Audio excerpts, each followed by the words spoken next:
this particular event, Major General Arthur Kubo. He is our head of the directorate that deals with personnel and logistics. So anything about personnel, whether we are dealing with the soldiers, whether we are dealing with the family, he is in charge of this particular area, which is very, very critical. The Executive Director of Family Bank Foundation, Mr. John Waimiri,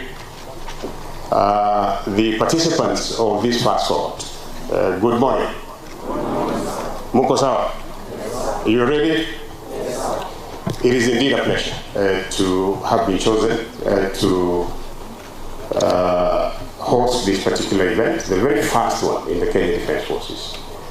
And it speaks to a lot of things that are very important and linked to the mission of the Kenya Defense Forces.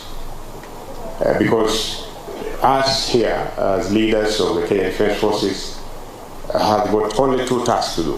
One is to accomplish the mission as given by the Commander-in-Chief. And that we do all the time. The second one is to attend to the welfare of not only the soldiers, but also the family. And yours is a family-centric bank.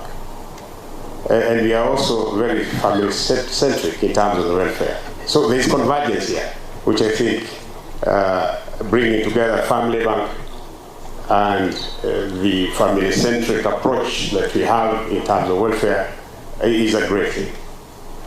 Secondly is to get the MWAC leadership and the team that have just completed 2 years this last Saturday, and to see them filling the gap that is very, very important of focusing on the family. It is very easy for me to focus on the soldier because he fights, and therefore I need to make sure that his welfare is great. And it's very easy to forget the family. And therefore, we are very grateful that these ladies 2 years ago came together and decided to establish themselves within the MWAC environment to look at the family. And this, within the last 2 years, I've been the Chief of Defense Forces. I've immensely benefited from their counsel, from their advice, from the ability to see around the corners and to listen to the soldier also, to listen to the family. There are things that the soldiers cannot tell us, obviously, because military is a very hierarchical thing.